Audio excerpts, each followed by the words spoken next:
Bienvenue dans cette nouvelle vidéo où nous allons voir quelles sont les 5 actions, les 5 entreprises que les meilleurs investisseurs de la planète, ceux que l'on appelle les fameux super investisseurs, possèdent. J'entends par super investisseurs les 80 investisseurs qui sont répertoriés sur le site dataroma.com.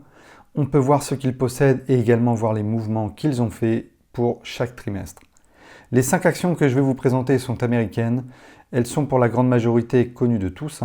Alors c'est parti, on démarre le classement tout de suite de la 5e à la première action. En 5e position, la société mère de Facebook, d'Instagram et de WhatsApp, j'ai nommé Meta.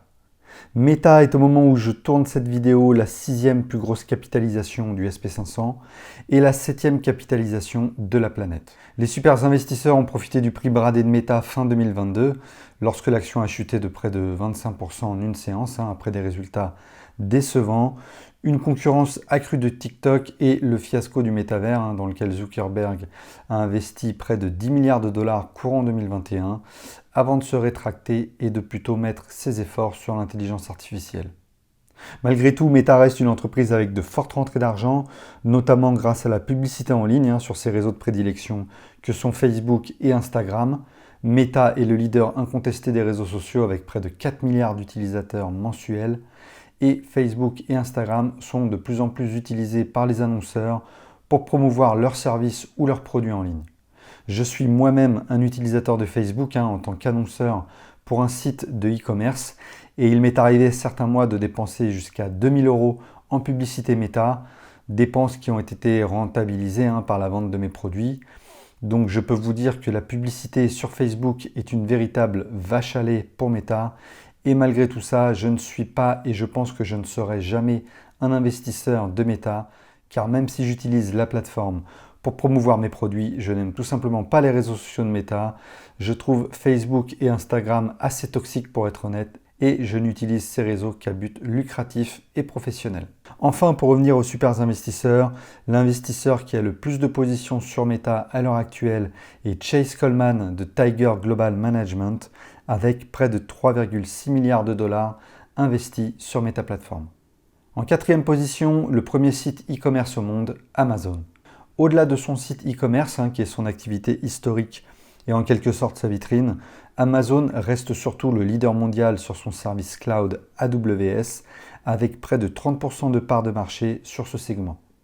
Tout comme Meta, l'action Amazon a pas mal chuté fin 2022, ce qui l'a rendue également attractive auprès des investisseurs aguerris. Du coup, l'action Amazon a pris près de 77% sur l'année 2023, portée par des résultats meilleurs que prévus. J'ai personnellement une petite position sur Amazon, car je crois beaucoup en la capacité de l'entreprise à gagner, mais surtout à garder du cash dans les mois qui viennent. C'est un peu le talon d'Achille d'Amazon jusqu'à présent. L'entreprise gagne évidemment beaucoup d'argent, mais réinvestit énormément en CAPEX. Après avoir beaucoup investi notamment sur les infrastructures de ses entrepôts e-commerce, je pense qu'Amazon est à un moment charnière et que l'entreprise va pouvoir enfin augmenter son free cash flow, c'est-à-dire ce qui lui restera en poche après toutes les dépenses. J'en parle plus en détail dans une vidéo spécifique si ça vous intéresse d'avoir mon analyse un peu plus poussée sur Amazon. Pour revenir aux super investisseurs, la plus forte exposition sur l'entreprise est celle de Pollen Capital Management avec plus de 6 milliards de dollars investis. En 3e position, la société Visa, peut-être la petite surprise de ce classement, même si vous n'êtes pas sans savoir, si vous investissez dans des actions de qualité comme moi, que Visa est une des meilleures entreprises au monde et une des plus intéressantes à posséder en portefeuille. Visa est par ailleurs la première position de mon portefeuille avec plus de 14 actions, car en plus d'être une des meilleures actions du marché, elle a été pendant de nombreuses semaines sous-évaluée, ou du moins à un prix attractif. J'en ai donc profité pour me positionner dessus à de nombreuses reprises, à la limite du DCA sur plusieurs semaines. Et cela n'a pas échappé non plus aux super investisseurs, car Visa devient la 3e entreprise la plus possédée alors qu'elle était 5e il y a quelques semaines. Visa, pour rappel, est le premier réseau de paiement au monde avec plus de 50% de part de marché et est en duopole avec Mastercard.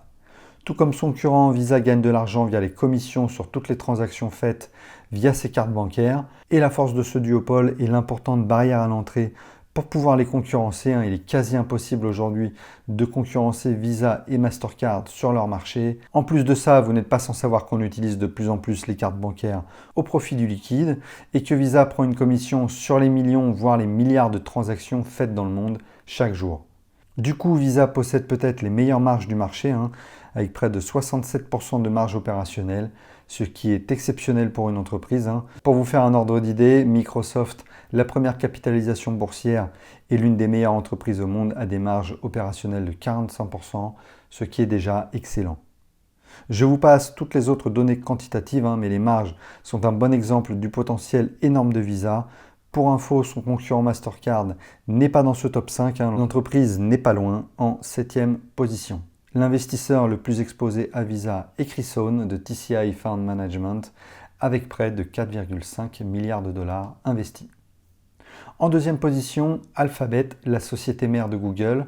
On ne présente plus Google, premier moteur de recherche avec plus de 80% de parts de marché, premier sur la publicité en ligne et troisième sur les services cloud derrière AWS d'Amazon et Azure de Microsoft. Google a été certainement ces derniers mois l'entreprise du Mac 7 la moins chère. La raison est assez simple, elle s'est faite doubler en 2023 sur l'IA, notamment par Microsoft, qui avait investi plusieurs milliards de dollars dans OpenAI, la société qui a créé ChatGPT. Une première démo de son IA générative Gemini un peu ratée, une polémique autour d'images un peu woke encore sur Gemini. On va dire que Google a un peu raté son entrée dans le mouvement de l'IA, ce qui lui a fait perdre quelques plumes en bourse début 2024. Certains ont crié à la mort de Google, en oubliant peut-être les montagnes de free cash flow que l'entreprise génère chaque jour. Du coup, les investisseurs avertis se sont engouffrés dans la brèche, dont moi. Alphabet est ma deuxième position à l'heure actuelle et je suis d'autant plus satisfait d'être rentré à nouveau sur cette position fin 2023 car Google a annoncé le versement de son premier dividende en avril dernier, ce qui a fait bondir l'action de près de 10% sur la séance suivant l'annonce. De nombreux grands investisseurs sont positionnés sur Alphabet, 31 pour être exact sur les 80 répertoriés sur Dataroma. Et l'investisseur étant le plus investi sur Alphabet, et comme pour Meta, Chase Coleman de Tiger Global Management, avec 1,5 milliard de dollars investis. Et enfin, en première place de ce classement, Microsoft. Et oui, vous vous attendiez peut-être à Apple. Apple a plutôt été délaissé ces derniers temps, des perspectives de croissance moins grandes que Microsoft, en raison de sa quasi non-participation au mouvement de l'IA, contrairement à Microsoft, qui a, elle, bien profité de son investissement dans OpenAI. Microsoft ne déçoit par ailleurs pas sur ses résultats. Chaque trimestre se suit et se ressemble. Un bénéfice par action en croissance constante, des rachats d'actions réguliers, une croissance du dividende à hauteur de 10% par an sur les 5 dernières années, une belle marge opérationnelle grâce notamment à son segment logiciel. Microsoft surperforme le SP500 de 16% sur les 10 dernières années. L'investisseur qui a le plus de positions sur Microsoft à l'heure actuelle est sans surprise Bill Gates, avec sa fondation Bill et Melinda Gates, dont Melinda Gates vient de sortir il me semble. La somme investie atteint près de 15 milliards de dollars.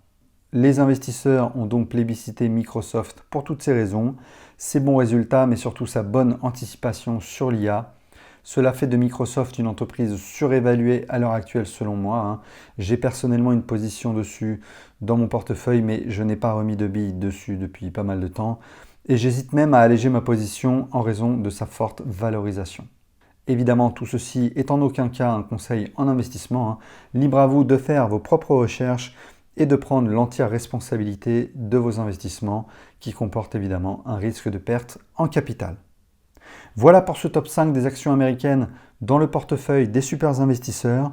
Pour rappel, si vous voulez suivre ce top 5 et la suite de ce classement, vous pouvez visualiser ça sur le site dataroma.com en cliquant sur le lien SP500 Grid tout en haut de la page. Merci d'avoir regardé cette vidéo jusqu'à la fin. Si vous voulez suivre mon portefeuille en temps réel, il vous suffit de cliquer sur le lien dans la description. Et si vous voulez investir sans commission via des actions et des ETF, je peux vous conseiller le courtier que j'utilise, Trade Republic. Un lien parrainage est en description et vous avez droit à un petit bonus lors de votre inscription. Merci d'avoir regardé cette vidéo, likez-la si elle vous a plu et abonnez-vous à la chaîne pour ne pas rater les prochaines vidéos. Je vous dis à bientôt.